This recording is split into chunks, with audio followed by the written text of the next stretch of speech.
दर्द भरी कहानियां हम सबके सामने प्रस्तुत हो रही है। जमीन का दर्द क्या है, विस्थापन का दर्द क्या है, शासन क्या कर रहा है, प्रशासन क्या कर रहा है, समाज में दलित आदिवासियों की हालत क्या है। सही में अगर सुनते हैं तो पता नहीं, ऐसा लगता है अभी जो इसके पहले जो प्रस्तुति हुई है हमारी बहनों ने बताया, पता नहीं किस देश में हम लोग रहते हैं। सहज सवाल आता है, ऐसा लगता है कि पता नहीं हमारा देश कौन सा है। सही में हम इसी देश के निवासी, हमको कोई मानता है क्या इस देश का? इस देश में हमारी मातृभूमि कहां है? हमारा आदिवासी समाज, हमारा दलित समाज आज भी ढूंढ रहा है अपनी मातृभूमि। भूमि वही जमीन है जिसके पास जमीन नहीं, रहने के लिए जमीन नहीं, खेती के लिए जमीन नहीं, तो उसकी मातृभूमि कहां है? जमीन के बगैर कौन सा देश होता है क्या? यहां पर पूछा जा रहा है, जमीन के बगैर कौन सा देश होता होगा तो बता दे कोई। और आज हमारे लाखों लाखों आदिवासी दलित भाई बहने जमीन के बगैर जी रहे हैं। अंग्रेजों के जमाने में सुना था कि ऐसा ऐसा अत्याचार होता था भारतीयों के साथ में, और आजादी के साल बाद भी सुन रहे हैं कि इस देश के और आदिवासी के साथ में वही नहीं, उससे भी ज्यादा अत्याचार किए जा रहे हैं दलित आदिवासी के साथ। पता नहीं प्रशासन शासन को इस बात की खबर भी है या नहीं। बहुत सारे किस्से, बहुत सारी कहानियां हैं।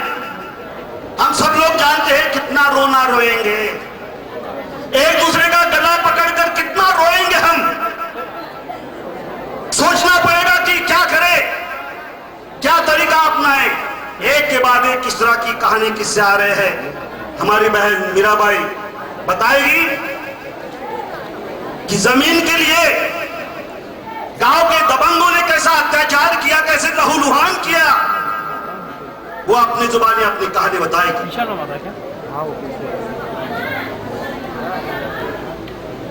जय भीम साथियों, भाई बहन सबको जय भीम। मैं ग्राम चारखेड़ा की रहने वाली हूँ, हरदा जिला से आई हूँ। मीराबाई चावड़ा मेरा नाम है। और 2008-06 से मैं संघर्ष कर रही हूँ जमीन के बाबत में। पहले 50 साल से हमारा दादा भी मतलब जमीन को जोतता खाता आ रहा है। अब 2006 से हमारे दादा मतलब शांत हो गए और फिर वो जमीन को हम जोतने गए तो दबंग लोगों ने क्या स्कीम खिड़ाई, वो है आसाराम बापू की समिति वाले। उनने क्या स्कीम खिड़ाई कि मैं बुआने गई सोयाबीन, तो मेरे पास मतलब 25 लोग गुजर मतलब दबंग लोग मेरे को मारने आ गए। ट्रैक्टर वाले को मार दिया, मेरे को भी मारने आए। और मैंने तो मार नहीं खाया, पर मेरे ड्राइवर को मार दिया, भगा दिया, बोने नहीं दिया। थोड़ा सा बोया, फिर आधा खेत रह गया मतलब बोने के लिए। और फिर बहुत मतलब लड़ाई हुई और फिर मैं भी मारने दौड़ी उनको। मेरा छोटा बच्चा मेरी साथ में था, तो 25 लोगों को मैंने इतना मतलब भगाया और जो हाथ में आए कोई मैं मारने दौड़ी और मारा भी मैंने। तो वे लोग भाग गए। इतने में थोड़ी देर बाद मतलब सबको गाँव में पता हुआ। फिर मेरे पति, मेरा बड़ा बेटा ये आए और फिर हम शासन पास गए, मतलब भिमन्नी गए और फिर FIR करवाई। FIR से भी कोई अपने पास पैसे हो तो अपन आगे बढ़े, पैसे तो है नहीं, अपन क्या करें। अब ये लोग तो मतलब पैसे भर देते हैं, सपा बच जाते हैं और जमीन को नहीं छोड़ते। फिर भी मैंने हार नहीं मानी। फिर संगठन ने साथ दिया मेरे को, संगठन से जुड़ी मैं। फिर संगठन ने साथ दिया। फिर वो थोड़ी सी आधी जो जमीन बची थी उसको हमने कैसी मुसीबत से बोया कि 2 बच्चे तो मेरे आगे बैल बन के दिल्ली चला और मैं मतलब बोती जाऊँ सोयाबीन। बहुत दर्दनाक कहानी है ये। बोलती घड़ी मेरी छाती भरा आती है, मेरे को बहुत दुख होता है उस समय की बात आती है तो। और मैंने भी हार नहीं मानी। 25 लोग को बहुत दौड़ाया और बहुत मारा और फिर ले गई मेरे पति को। मैं अभी गई, मेरे बेटा को भी ले FIR करवाई। फिर मतलब थोड़े दिन तक वे शांत रहे। फिर अभी पिछले साल यही महीना यही साल मतलब उनने फिर धोखे से बाहर किया। मैं नहीं गई खेत में, तो मेरा पति और मेरा बेटा गया था। तो उन लोगों के साथ में उनने धोखे से क्या किया कि बेटे को तो गाड़ी में पेट्रोल खत्म हो गया तो वहां पे उसको मारा बहुत लट से। और मेरा पति घास काटते थे खेत में तो उनको वहां पे मारा और मार मार के सब सर फोड़ दिया, उनको लोही लोहान कर दिए। और फिर हम भी सास बहू दोनों खेत में जाते थे कि उम्मीद ओढ़ लाए अपन भी दाने आने खा लेंगे। तो हम तो रास्ते में थे और पहले इनको मैं लड़के को जीप में भर के मतलब अपहरण करके ले गए खेत में और बाप को खेत मारा, बच्चे को रोड पे बीच रोड पे मारा गांव में। और फिर मतलब इनको पटक गए सन्नासे माँ आश्रम की ये आश्रम बापू होगी पाखंडी, ये इसका आश्रम वहाँ पे बना हुआ है। तो मतलब ये गुजर ने वहाँ पे 30 डिसमिल मतलब जमीन दी है। तो वो तो मतलब वहाँ पे तो नहीं उनने बनाया और जो छोटा सी सास की जमीन थी वहाँ उनने पूरा आश्रम बना लिया जो हमारी थी, जो 50 साल से हम खाते आ रहे थे। और मतलब आधा में मतलब आश्रम बना हुआ है, आधा बड़ी मुश्किल से हमने कब्जा किया है। अभी भी हम वो रहे मतलब संगठन के माध्यम से हमारे पास मतलब 2.5 एकड़ कलेक्टर महोदय ने मतलब नाम पे कार्रवाई अपने संगठन द्वारा, तो वो अभी हम जोत रहे खा रहे। पर वो जो 2.5 एकड़ है उसी पे अभी झगड़ा चल रहा है, वह दे नहीं रहे। आश्रम बना हुआ है और आश्रम तोड़ने की भी हमारी योजना चल रही है। हमने भी बोल दिया कि हम डरेंगे नहीं, जब तक हमारी सांस है, जान में जान है, जब तक हम लड़ेंगे। चाहे शासन कुछ करे या मत करे, अगर भाई बहनों अगर आप भी हमारे साथ हो जाए तो मतलब बहुत बड़ी अच्छी कहानी होगी ये। और अपन तो मतलब बहुत लोग हैं दलित आदिवासी और बाबा साहब अम्बेडकर तो एक थे जिन लोगों ने अपने लिए सभी हमारे लोगों ने कुछ 1 एकड़ जमीन पे कब्जा किया है। जो किया है तो उनका जो कुछ कहने जाते हैं ब्लॉक से तहसील से, तो कोई भी अधिकारी नहीं कहते तुम्हारे लोगों का कुछ भी नहीं बनेगा, ना कुछ हो सकता है तुम्हारा। वो ब्लॉक तहसीलों वाले तो अलग, मगर जो गांव वाले हैं जो दबंग रहमी से हमें करते हैं। अभी आज पहले जो बेरहमी से पीटा, उसी पीसी जो हमारे गेहूं 1 एकड़ में बोआ है वो 1 नंबर गेहूं आया है। वो गेहूं को देखकर उनका गांव सब सो गया, सब बेकार हो गया, हमारा गांव बिल्कुल बेकार नहीं हुआ। इसलिए देखकर हमें को इतना सारा पीटा, इतने सारे निशान आए कि डॉक्टर ने बिचार मैडम ने हमारा मेडिकल किया। जो सब किसने करवाए, जो हमारे संगठन वालों ने हमारा डॉक्टरी करवाई, हमारी जो क्या बोलते हैं मुकदमा करवाया उन पर। जो रघुवंशी है दबंग लोग, जो दोनों का इधर के जो है ना गुजर लोग हैं वो, और इधर के गांव जो है वो रघुवंशी है। जो दोनों गांव के बीच में हमारा गांव दबा हुआ है, उनको भी कुछ आप करे जाए, जो हमारे को लोगों को कुछ। साथियों, कुल मिलाकर ये कहने का मतलब है कि जो भारतीय समाज के लोग हैं उनको भी बहुत परेशान प्रताड़ित किया जा रहा है। शासन प्रशासन का भी ये रवैया है कि जमीन है तो छीना जाए और इनका कोई ना तो आवासीय पट्टा दिया जाए, ना उनका कोई नाम है, ना निशान है, ना कोई इनका स्थायी रहवास दिया जाए। इस प्रकार से बार बार इनको परेशान किया जा रहा है। यही रवैया शासन प्रशासन का है। पर हमारी महिलाएं भी बोल रही है कि हम संघर्ष करेंगे, आगे रहेंगे, पट्टा लेकर रहेंगे। और वो भी पट्टा किसके नाम से? हम महिलाओं के नाम से पट्टा होना चाहिए। तो ये आधी आबादी की आजादी की लड़ाई की भी बात कर रही है महिला अपने सम्मान के लिए।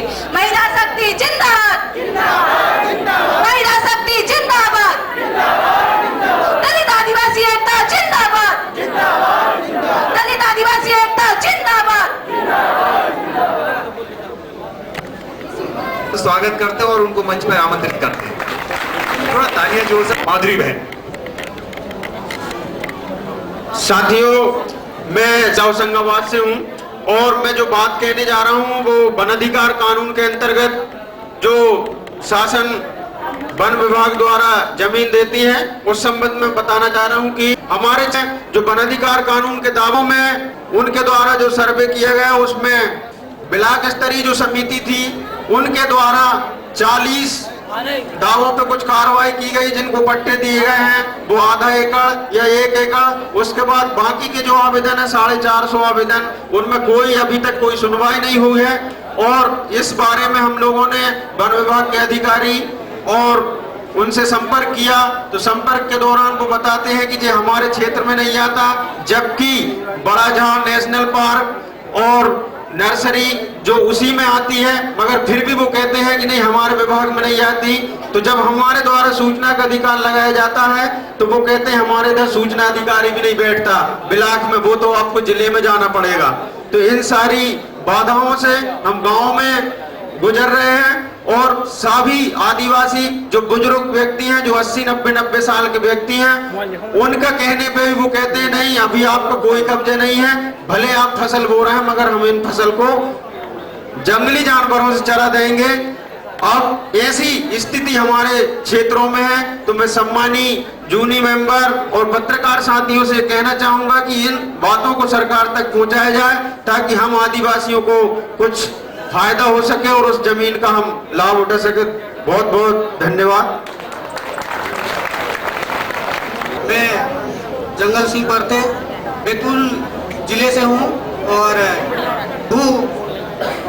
भू अधिकार अभियान में मैंने भाई सुंदर जी के साथ 4 तारीख तक भ्रमण किया। उसमें बहुत सारी समस्याएं हैं, वो समस्या मुझे बहुत कड़वी लगी जिनको मैं आप लोगों के सामने रखना चाहता हूं। अभी हम पट्टे की बात कर रहे हैं, परंतु मैं चाहता हूं कि जिनको रहने के लिए मकान ही नहीं, उनके लिए क्या पट्टे की सोचने की जरूरत है, पहले हम उनको मकान की बात करते हैं। साथियों, जहां जहां हम लोग इस अभियान के तहत घूमते रहे, यही बात हुई कि हमको तो अभी रहने के लिए मकान ही नहीं, मकान के लिए ही जगह नहीं है, फिर आगे तो हम पट्टा की क्या बात करें। मैं चाहता हूं कि पंचायत राज और पंचायत के अंदर ये नियम कानून बने हुए, उनको अधिकार दिया गया है कि हर गरीब को यदि उस क्षेत्र में रहता है, उस गांव में रहता है और वहां प्रचलित आबादी की भूमि है तो उसको 30 बाई 30 फीट का पट्टा दिया जाए। ये पंचायत के पास व्यवस्था है, लेकिन आज तक उस पर कोई अमल नहीं हो रहा है और नहीं होने के कारण हमारे लोग झोपड़े में रहते हैं और ये सब आपदा आती है तो बीमार पड़ते हैं और वो बहुत दिक्कत में पड़ते हैं। साथियों, मैं इसी के साथ ये कहना चाहूँगा कि जब भी हम लोग सरकार से लड़ाई करते हैं, सरकार के कर्मचारियों से बात करते हैं कि वन अधिकार का फाइल हम लोग लगा रहे हैं, इनके लिए सत्तापद के लिए आपको आना है, तो बोलते हैं कि हमको ऊपर से आदेश चाहिए। बड़ी दिक्कत की बात हमारे लिए है कि पूरा का पूरा वन अधिकार कानून के तहत बैतूल जिला आता है, छिंदवाड़ा जिला आता है, लेकिन वहाँ पे वन अधिकार कानून के तहत ठीक से पट्टे वितरण नहीं किए गए। जब जब सीएम जाता है तब तब उनको बगैर जाति प्रमाण पत्र के भी अधिकार पत्र दिया जाता है, अन्यथा बाकी समय कहता है कि आपका जाति लगा उसके बाद प्रमाण पत्र मिलेगा। ये हमारे लिए सोचनीय बात है कि जाति प्रमाण पत्र के अभाव में क्योंकि वन अधिकार कानून में तो ऐसा कहीं लिखा है नहीं कि उसकी जाति चाहिए जब उसको अधिकार पत्र मिलेगा। चूंकि उसका कब्जा है इसलिए उसको अधिकार मिलना दिए मेंबर को। और यहाँ सभी बैठे मेरे साथियों और खास करके अंतर्राष्ट्रीय महिला दिवस के उपलक्ष्य में यहाँ पहुंची सभी मेरी दीदियाँ, उनको भी मैं धन्यवाद करता हूँ कि इस बात को ध्यान में रखें। धन्यवाद। जय हिंद, जय भारत। को लेकर के जो वहां पर है वो उठाए। आसाराम बापू का नाम हम सब लोग विवादों में सुनते हैं, एक खास वजह से। एक दूसरी खास वजह जमीन का मामला है जिसमें पूरे देश में उनकी आश्रमों के नाम पर लोगों की जमीन पर कब्जा किया गया है। वो हमारी बहन ने मामला बताया और भी बहुत महत्वपूर्ण मामले थे। हमारे बीच में जूरी मेंबर्स के तौर पे 2 साथी पहुंचे हैं, हम उनका स्वागत करने के लिए हमारी मीरा जी से आग्रह करते हैं कि वो आदरणीय रमा जी का स्वागत करें। आदरणीय रमा पांचाल जी का स्वागत करते हुए मीरा सिंह जी और सुंदर भाई से अनुरोध है कि वो माधुरी बहन का स्वागत करें। सुंदर भाई।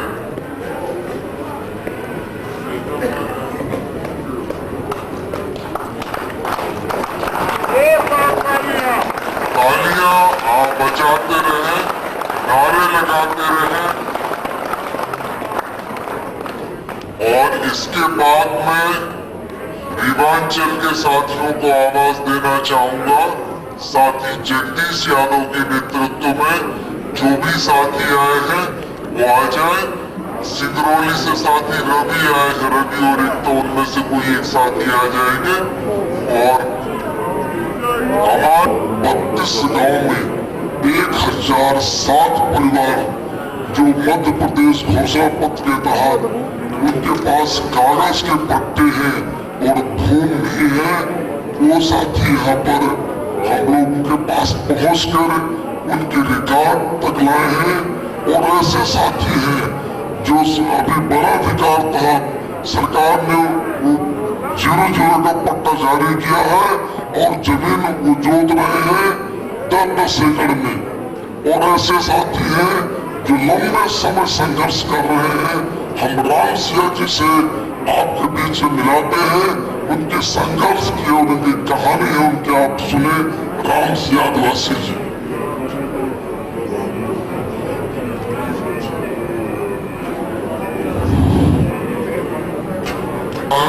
माता बाबा पर पधारे सभी पदाधिकारी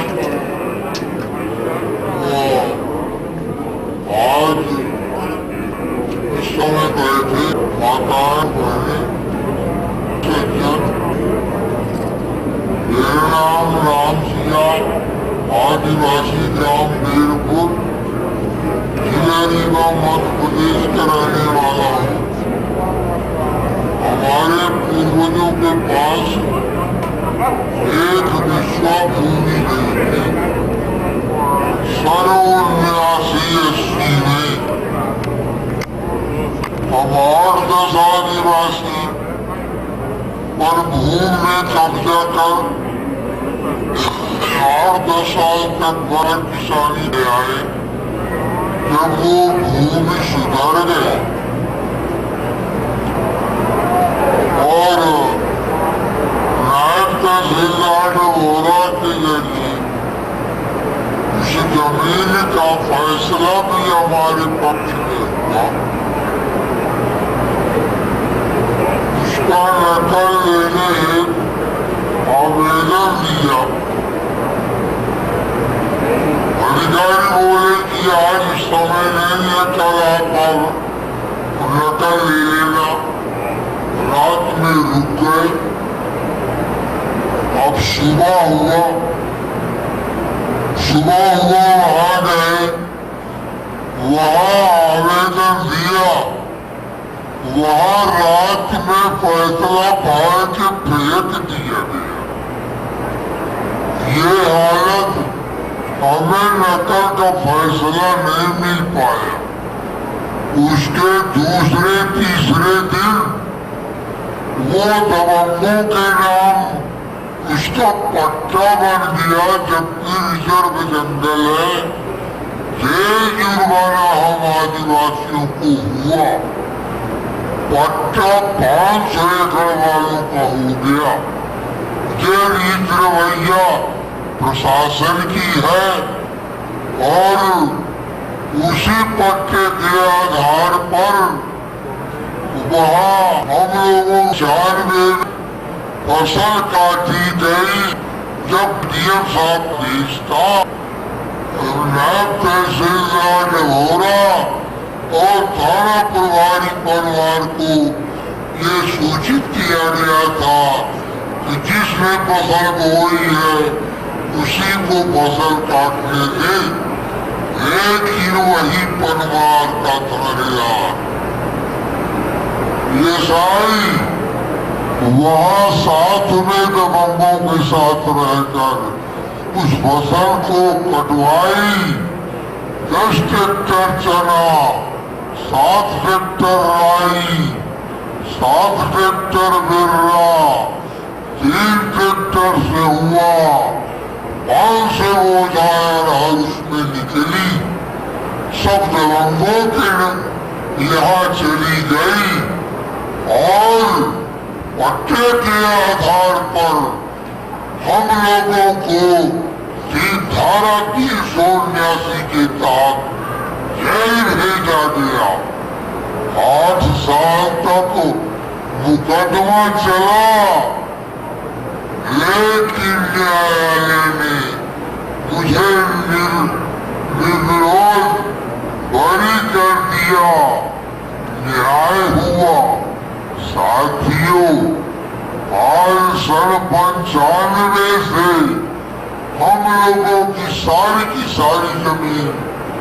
दबंगों के हाथ में पड़ी है।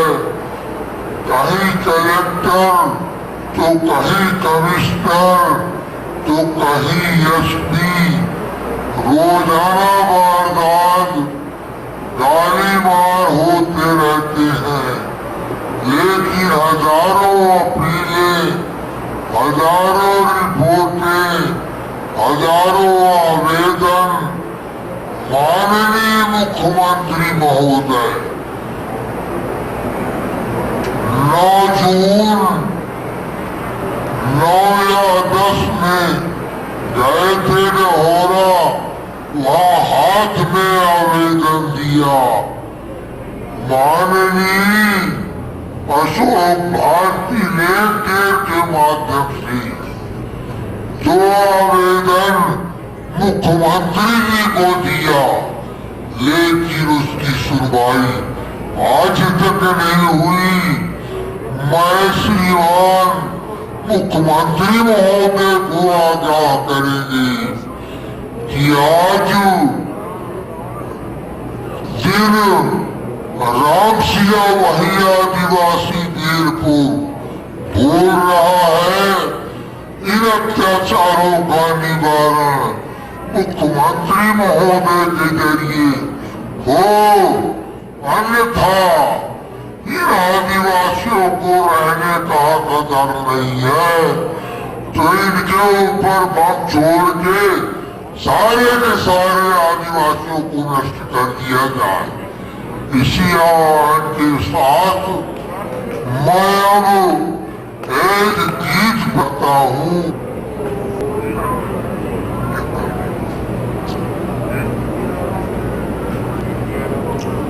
मैं गीत गाने जा रहा हूँ।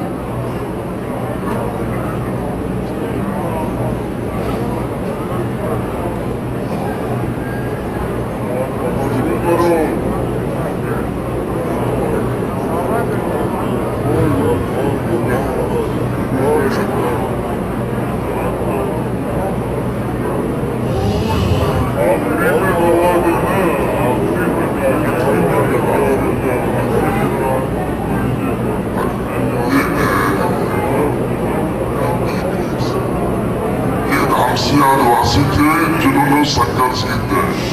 मध्य प्रदेश घोषणा पत्र के तहत सरकार ने तालाब और नदी के पट्टे जारी किए हैं। ये सारे रिकॉर्ड यहाँ है। अब मैं अपने मैंने त्यागी जी है जो हिमाचल से अपनी बात भी यहाँ पर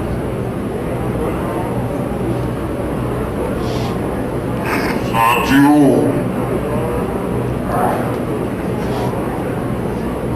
भू अधिकार यात्रा हिमाचल में 25 फरवरी से चली दबंगा क्षेत्र में, लेकिन ये यात्रा जो है अलग अलग क्षेत्रों में अलग अलग तारीखों से सिंगरौली में 2 मार्च से यात्रा की शुरुआत की गई। उस 2 मार्च की यात्रा में इंडिया के किसानों जमीन जिसमें 450 किसान आते हैं, उन्होंने अधिकार यात्रा में बताया कि हम 1947 से काबिज हैं जमीन पर और कलेक्टर ने जो है अभी उसको जो है मध्य प्रदेश शासन घोषित कर दिया और इसलिए घोषित कर दिया गया है कि रिलायंस को जमीन वो जो है सस्ते दर में दी जा सके। किसानों को हक मानने के लिए ये सब जो है शासन और प्रशासन के द्वारा किया जा रहा है। वो लोग कोर्ट चले गए हैं और कोर्ट से स्टे भी मिल चुका है, लेकिन जो इसमें बड़े लोग हैं, संपन्न लोग हैं, विधायक जी के रिश्तेदार हैं, पूर्व विधायक के रिश्तेदार 8 लोग हैं, उनको जमीन जो है पहले दिनांक को दी जा चुकी है। उसका अनुबंध एग्रीमेंट भी हो, तो किसानों के पास, हमारे पास सब दस्तावेज उपलब्ध हैं, तो किसानों ने वहां पर बताया है। सिंगरौली का पूरे क्षेत्र के बारे में हमारे रवि जी हैं, वहाँ किस तरह का संघर्ष चल रहा है, कौन कौन से मुद्दे हैं, इसके बारे में वो बताएंगे। अलग जो सीधी के वन अभयारण्य का इलाका है, उसमें उस मुद्दे को गिरधारी बैगा और माटा के किसान हैं, जो साथी हैं रामदास सिंह भी वो बताएंगे। इसी तरह से जो है लीवा के मुद्दे पर जो है संक्षेप में ही जगदीश जी बता चुके हैं, तो अन्य साथी जो है वो उसको सारी डॉक्टर जयाकांत बताएंगे, सारी जमीन के मुद्दे क्या है। सतना में जो है, सतना के मुद्दे को हम जुलाई को बुलाए थे, लेकिन मैं ही बता दे रहा हूँ संक्षेप में ही कि सतना में सीमेंट फैक्ट्रियों का जाल फैल चुका है और आगे अनुबंध सरकार के साथ में और फैक्ट्रियों के अनुबंध हो चुके हैं। सरकार जमीन जो है किसानों से सस्ते दरों पर जमीन खरीद करके भय प्रलोभन से भ्रष्टाचार से जमीन जो है किसानों की जमीन फैक्ट्रियों को देने जा रही है। उनको तो न रोजगार मिला है और न जो औद्योगिक आतंकवाद के द्वारा दलितों को, किसानों को, वंचितों की हत्याएं कर रही है। तो ये जवाब जो है सरकार को देना पड़ेगा और देना चाहिए। हाँ, मैं साथी जो है रवि जी को आमंत्रित करता हूँ सिंगरौली को इस बारे में।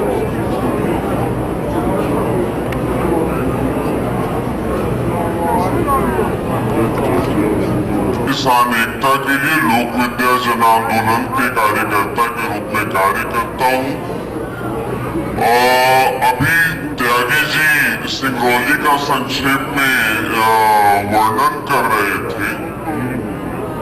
साथियों, बड़ा दुख होता है इस बात पर कि देश के कई मंचों पर सिंगरौली का जो परिचय दिया जाता है वो अच्छा है। आज ऐसा परिचय नहीं हुआ, लेकिन अक्सर ऐसा होता है कि ये देश की ऊर्जा राजधानी है। आदिवासी और मूल रूप से किसानी के पेशे को अपनाने वाले और हजारों सालों से इस देश, दुनिया को, इस समाज को गतिशील बनाए रखने वाले जो किसान समाज के लोग हैं, ये उनकी राजधानी रूप में अगर प्रचारित किया जाता तो हम लोगों को ज्यादा अच्छा लगता। आज के जमाने में लगभग 30,000 मेगावाट बिजली का उत्पादन करने का लक्ष्य है सिंगरौली से, जिसमें लगभग 20,000 से ज्यादा मेगावाट का उत्पादन वहां से अगर सरकारी मशीनरी की बात करें तो बड़े सफलतापूर्वक तरीके से किया जा रहा है और उस इतनी बड़ी मात्रा में एक छोटे से जगह से अगर बिजली का उत्पादन होता है तो इस बात की कल्पना बड़े अच्छे तरीके से की जा सकती है कि कितना विभत्स पूरा पर्यावरण होगा, विस्थापन के कारण वहाँ की सामाजिक परिस्थितियां होंगी, कैसा वहाँ का जो स्थानीय वहाँ की जो अर्थव्यवस्था है वो कितने विभत्स तरीके में होगी। साथियों, समय काफी कम है, मैं अपने दूसरे साथियों को माइक देना चाहूंगा। बहुत बहुत धन्यवाद। रेवांचल से ही राम सिया आदिवासी बहन है, वो अपनी बात रखेंगी। राम सिया आदिवासी दीजिए।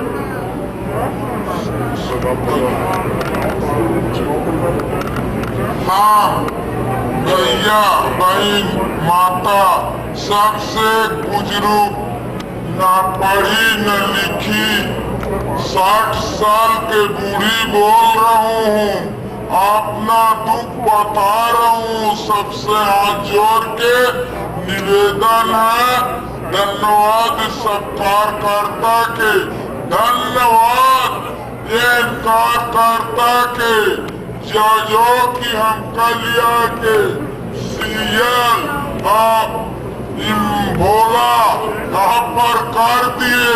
हमारा लड़का जमीन के वादी मर गया, कोठा में लात मार दिए, ठाकुर लोग, लड़का मर गया, रीवा ले गया, कोई सुनने वाला नहीं है।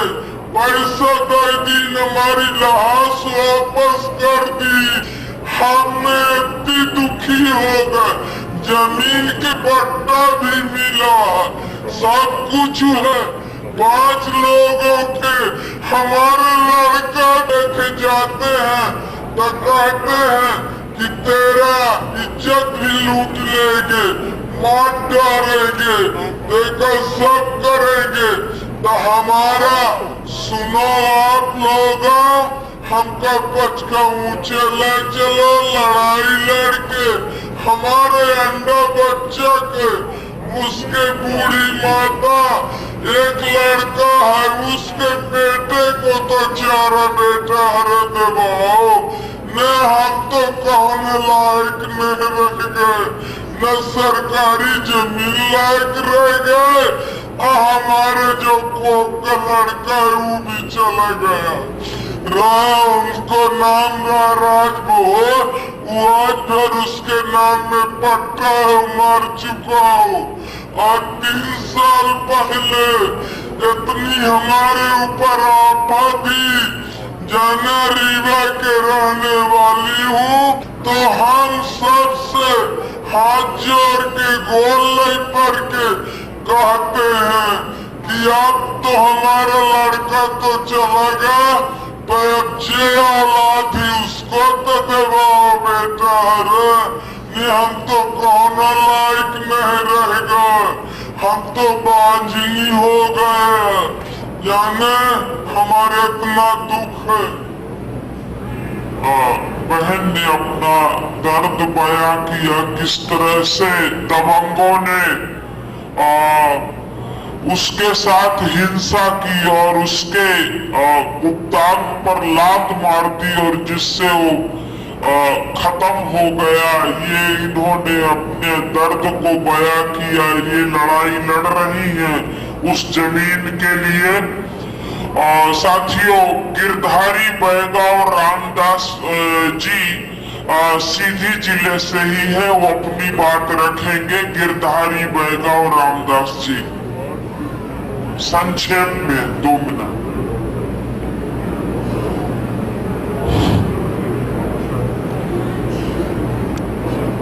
साथियों जिंदाबाद।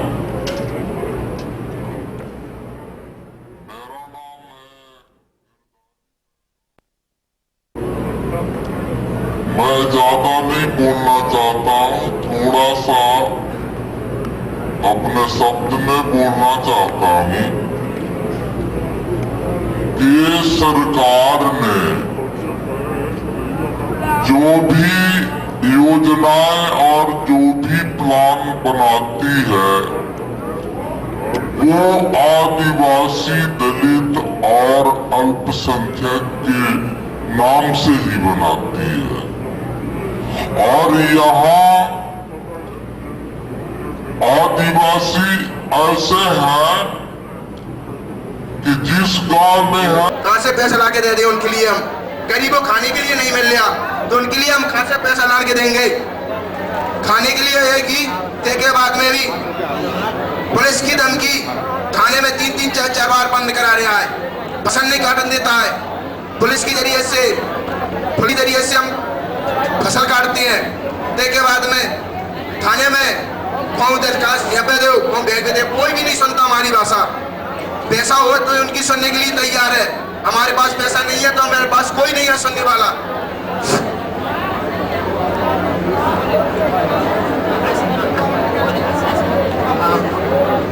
मैं डोंगरपुर की रहने वाली हूँ, सियाबाई मेरा नाम है, थोड़ा मैं तहसील लगता है और मैं अपनी समस्या बताने वाली हूँ। भैया मेरा काम हो जाए, जो 20 साल पुरानी जमीन पर कब्जा किया है तो लड़ाई चला दिया, गाँव वाले ने टकरियाँ जला दिया, 10 बजे रेंज वाले ने हमारी टकरियाँ 2-4 दिन में रात में डाल दी और गाँव वाले ने अपनी टकरियाँ जला दी। तो हमने रिपोर्ट स्वीकृति करी, करी, कोई भी सुनवाई नहीं होती है। बंटवारा नहीं दिया, पटकनी ने संजावी थे तो पूरी जमीन रखा फेंक दिया, इसको बंटवारा नहीं करा, व्यवसाय का करे। आज बेचारे भीख मांगत फिर रहे हैं, इसको मैंने 2 पेड़ काटे और बंटवारा ने पटवाई सुनते तहसीलदार नहीं सुना, जो तो पागल है कि देश है। अगर कोई फटे नहीं है से पूजा 16 फटे मारन काजे तो काजे बेचारा काजे बंटवारा नहीं था और सरदार का जमीन रख दिया, डोंगरपुर वाली जमीन। करो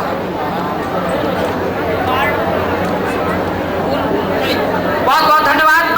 तो इसमें नीचे नाम, पता और मोबाइल नंबर है, तो सभी साथियों से निवेदन है ये कार्ड भर के और एक जगह हमारे जो साथी बाहर काउंटर लगाए हुए हैं या कुछ वॉलेंटियर साथी हैं उनके पास जमा कर दें या अपने लीडर के साथ जमा कर दें। साथियों ये हुई दोनों सूचना। अब माननीय सत्यम भाई से मेरा निवेदन है कि कृपया आए और शहरी आवास की क्या दिक्कतें हैं और इसमें से भोपाल, इंदौर, छतरपुर के साथी तैयार रहे यहाँ आने के लिए।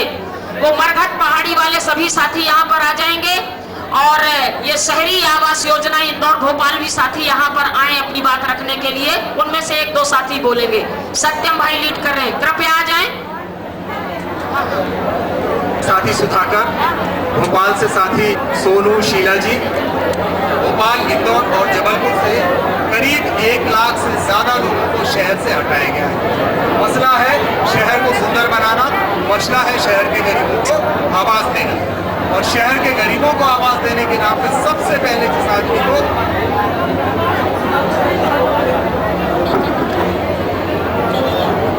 शहर के गरीब को आवाज देने के नाम पर भी शहर के गरीब को ही हटाया जाता है। जब भोपाल, इंदौर और जबलपुर के साथियों ने इस पर कुछ अध्ययन किया, इसके सामाजिक चरित्र को लेकर के अध्ययन किया, तो ये पता चला, आरटीआई लगाया, जमीन पर जाकर सर्वे किया, लोगों से जाकर मुलाकातें की, इन सारी बातों से ये पता चला कि तीनों शहरों में जितने लोग शहर से पिछले 5 साल में हटाए गए हैं उनमें से 85% दलित थे। ये हमारे शहरी विस्थापन का एक सामाजिक चेहरा है। शहर में दक्षिण टोले बन रहे हैं, शहर में वो जमीनें तैयार हो रही हैं जहां पे दलितों को, आदिवासियों को, अल्पसंख्यकों को, पिछड़ा वर्ग के लोगों को अलग रखा जा रहा है। महिलाओं के साथ एक अलग तरह की वंचना इसमें हो रही है। वो सारे उदाहरण अभी साथी रखेंगे तो और बताएंगे कि सबलपुर में एक बस्ती का विस्थापन किया जा रहा था, जबलपुर में एक बस्ती का विस्थापन किया जा रहा था। जिस समय एक लड़की की बारात आने वाली थी उसी समय उसका घर तोड़ दिया जाता है और वो बारात कैसे रहा होगा, वो विवाह का कार्यक्रम आप लोग समझ सकते हैं। जब एक बस्ती से विस्थापन किया गया शहर के इंटरस्टेट बस टर्मिनल बनाने के लिए, तुरंत लोगों को हटा दिया गया। जून के महीने में लोगों को शहर के बाहर जाकर फेंक दिया गया इसमें एक 3 साल की बच्ची का निधन हो गया ये पूरी कार्रवाई करते समय, और सरकार इस पर कोई जिम्मेवारी लेने के लिए तैयार नहीं थी। जहां कर उनको फेंका गया वहां से 4 साल पहले उसी कठौंदा गांव से लोगों को हटा करके शहर भगाया गया। ये उस समय, और भोपाल से संजय नगर बस्ती का विस्थापन जब किया गया, जहां पे आज हम लोग देखते हैं डीबी मॉल बना हुआ है और तमाम सारे बड़े लोग वहां खरीदारी करने जाते हैं, उस बस्ती का विस्थापन उस समय किया गया जब बच्चों की परीक्षाएं चल रही थी। सारे बच्चे परीक्षा में व्यस्त थे, हटा करके कान्हा सैया और सूखी से बनिया में जाकर के लोगों को फेंक दिया गया। लेकिन बच्चों की परीक्षा का क्या होगा, बच्चों की शिक्षा का क्या होगा, किसी ने ध्यान नहीं रखा। तो ये तमाम सारे सवाल हैं। इसके अलावा जाटखेड़ी जैसी एक बस्ती है भोपाल में जहां हमारे साथी काम करते हैं, 8 बार उस बस्ती को हटाया गया है, 8 बार। आप सोच सकते क्या गुजरती होगी उन महिलाओं पर। एक बार उन्होंने घर बनाया, पूरी जीवन की जमा पूंजी लगाई, घर बना के उसमें रहना शुरू किया, सरकार बुलडोजर लेके आती है, उनको उठा के कहीं और फेंक देती है। दूसरी बार वो घर बनाते हैं, पहली बार उन्होंने जहां घर बनाया था वो जमीन सरकार को इसलिए चाहिए कि पहले जब उन्होंने बनाया तो ठीक ठाक था और वहां पे कोई रहता नहीं था, शहर के बाहर की जमीन थी। 15 साल में वो जमीन शहर के बीच में आ गई क्योंकि शहर बढ़ गया, शहर आगे बढ़ा तो जमीन कीमती हो गई, जमीन कीमती हो गई तो गरीब कैसे रहेगा वहां तो बड़े लोगों को रहना चाहिए। वहां से हटा के दूसरी जगह फेंका, जब दूसरी जगह फेंका 15 साल बाद उस जमीन की कीमत बढ़ गई, फिर वहां से हटाया। इस तरह जाटखेड़ी के लोगों को 8 बार विस्थापित होने पे मजबूर किया गया। तमाम सारे किस्से हैं, तमाम सारी कहानियां हैं, हम लोग बात करेंगे, लेकिन मैं हमारे जो शहर के जो साथी हैं उनसे आग्रह करूंगा कि वो बात रखें। शिव कुमार जी जबलपुर से। साथियों जिंदाबाद। जबलपुर में साथियों नागरिक अधिकार मंच एक संगठन है जो जबलपुर में आवासीय परियोजना आई। सबसे पहले राजीव आवास योजना, उसमें लाल कुआं बागड़ा दफाई नाम की 2 बस्तियां थी, वहां पर करीब 1500 परिवार वहां पर निवास करते थे। उनको वहां से हटाने के लिए सरकार ने प्रस्ताव रखा था, जिसका नागरिक अधिकार मंच द्वारा बहुत लंबा संघर्ष हुआ, जिसमें अभी हमारी वहाँ बस्ती के रहने वाली साथी संपत्ति जी आई हैं, वो बताएंगे वहाँ का संघर्ष कैसा हुआ और क्या हुआ। मगर जबलपुर में जैसे सत्यम जी ने बताया कि अगर शहरी विस्थापन मध्य प्रदेश में जबलपुर, भोपाल और इंदौर को मिलाकर 1 लाख के अगर आंकड़े हैं तो उसमें से लगभग 35,000 का विस्थापन जबलपुर से। और जबलपुर में जो शहर है वहाँ पर बरगी बांध से विस्थापित लोग, कुछ बाणसागर से विस्थापित लोग आके धीरे धीरे बसे और वो आसपास की बस्तियों में बसे और उनको सरकार ने ऐसी परियोजनाओं के लिए विस्थापित किया जिनका आज तक वहाँ पर कोई भी काम नहीं हुआ है। जैसे मैं आपको एक उदाहरण बता दूं कि जबलपुर में बालसागर नाम की बस्ती को तोड़ा गया, जिसमें करीब 1000 परिवार को वहाँ से तोड़ के दूसरी जगह बसाया गया और वह जमीन थी मेडिकल की जमीन। सरकार ने मेडिकल के विस्तार के नाम पे उन 1000 परिवारों को तोड़ के अलग किया, मगर आज तक मेडिकल का कोई भी परिसर वहाँ पर बना नहीं है। और उनको ऐसी जगह बसाया गया कि जहाँ पर एक सीलिंग की जमीन थी, सीलिंग की जमीन थी, वहाँ पर किसानों की वो जमीन का केस चल रहा था और आज 1.5 साल बाद फिर से वो केस किसान जीत गया और फिर से 502 परिवारों को फिर से विस्तार किया जाना है और उनको तिलवारा के पास जबलपुर में बसाया जाएगा। अभी वहाँ पर जमीन तय की।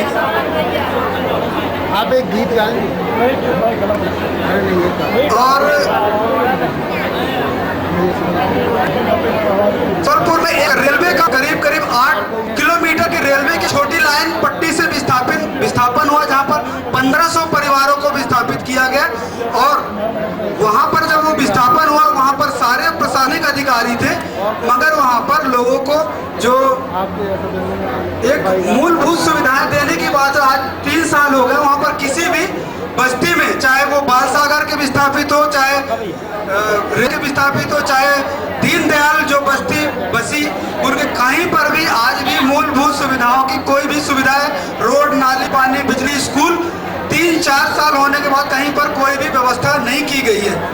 तो ये जबलपुर में शहरी विस्थापन की स्थिति है। साथ ही हमारे साथी कुछ और भी बात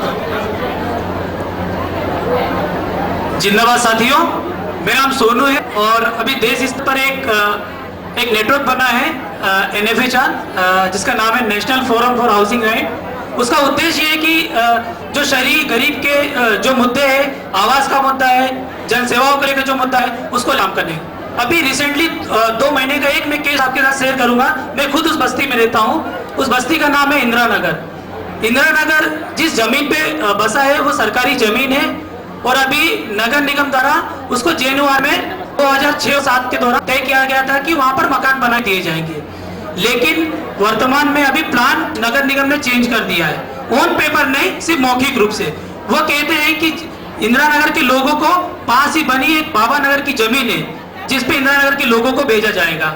1816 परिवार है जिनको वहां भेजा जा रहा है, लेकिन इंदिरा नगर का वास्तविकता में ऑन पेपर DPR में ये लिखा गया है कि उन्हें उस जमीन पर बसाया जाएगा।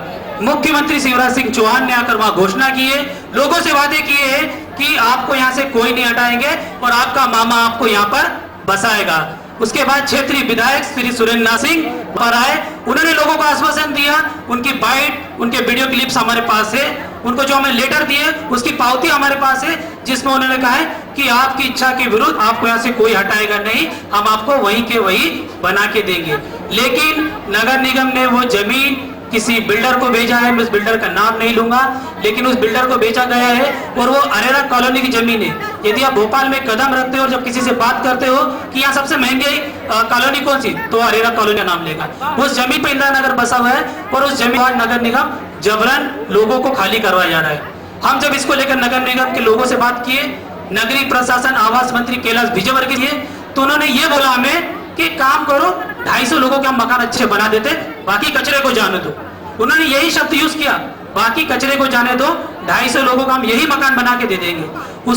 उनका कहने का सीधा ये मतलब था कि 2000 का जो हमारा संगठन तैयार हुआ है उसकी ताकत को हम सीधा तोड़ दे।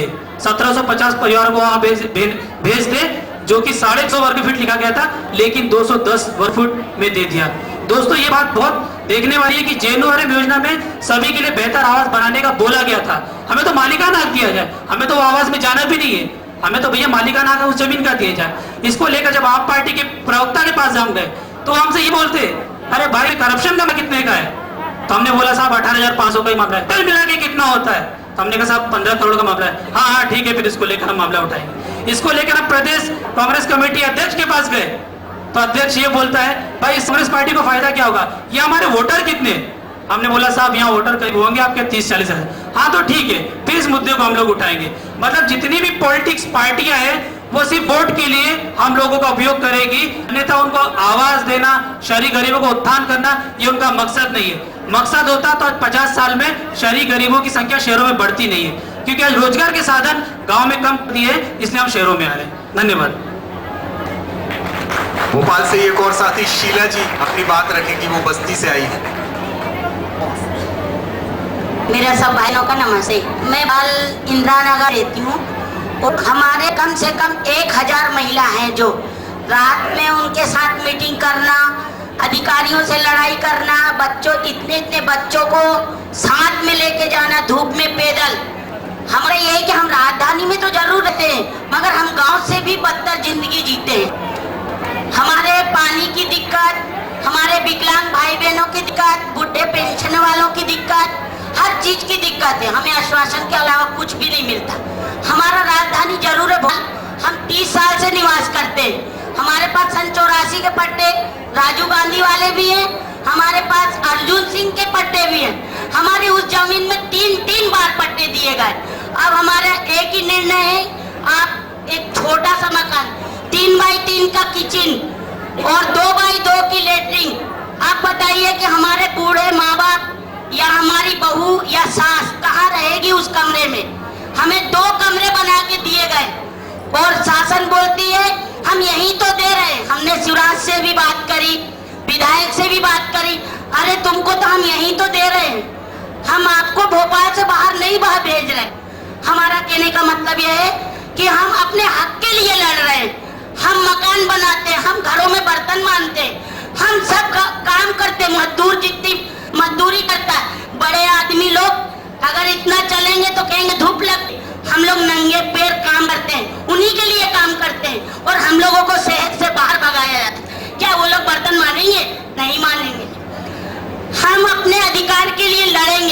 हमारे बच्चे, बूढ़े माँ बाप, उनको छोड़ के हम शहर से बाहर नहीं जाएंगे।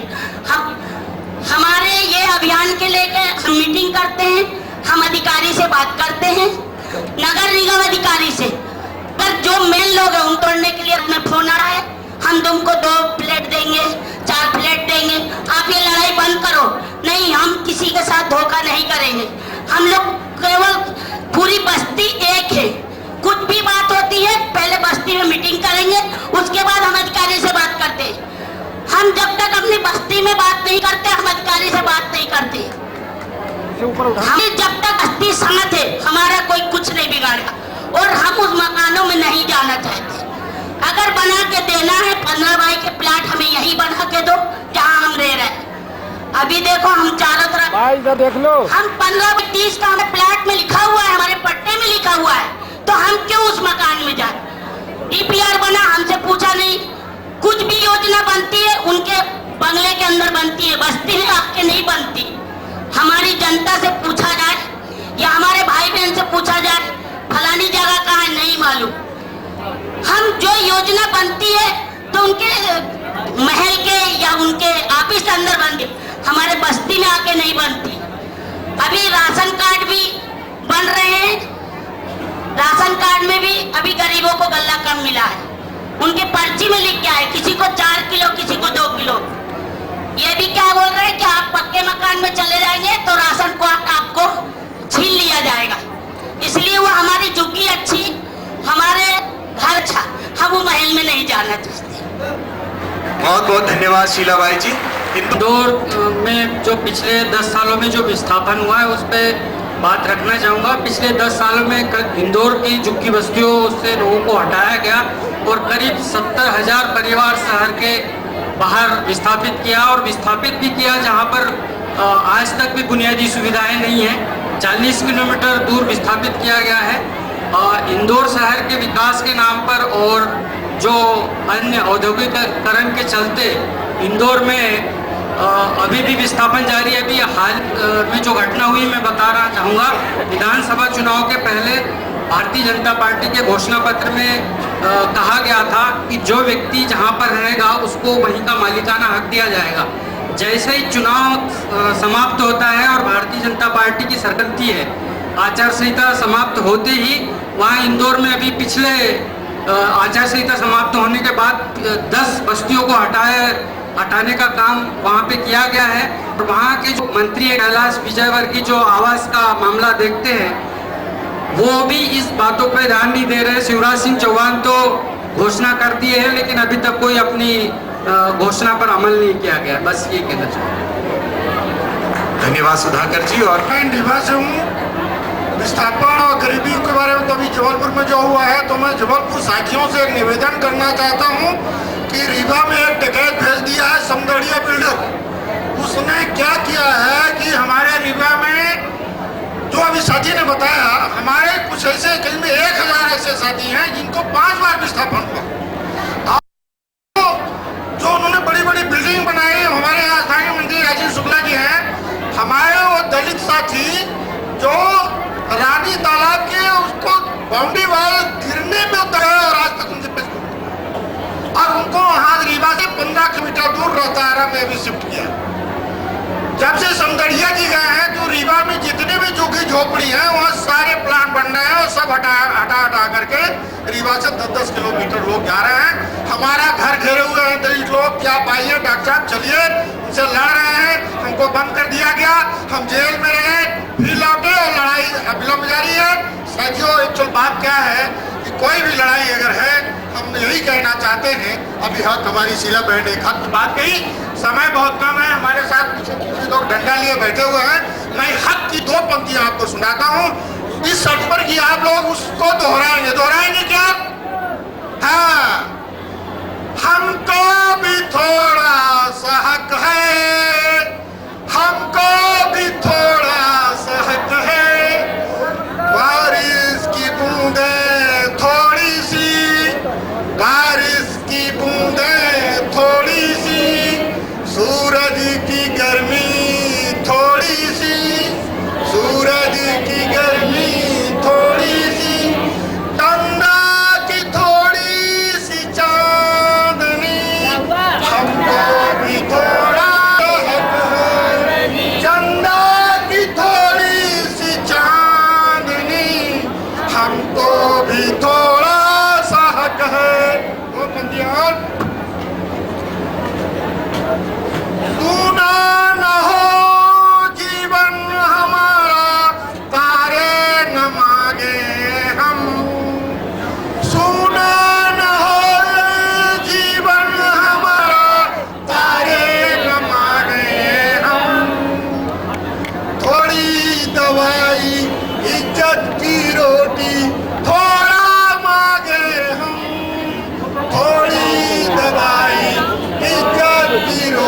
थोड़ा मुझे कंबल की गर्मी थोड़ी सी, कंबल की गर्मी थोड़ी सी, बच्चों की किलकिल थोड़ी सी, बच्चों की किलकिल थोड़ी सी, चंदा की थोड़ी सी चांदनी, थोड़ा चंदा की थोड़ी सी चांदनी, हमको भी थोड़ा सा हक है, हमको भी थोड़ा सा हक है, हमको भी थोड़ा सा हक है। धन्यवाद साथियों, सारी बातें हुई हैं, मैं अपना माइक देता हूँ।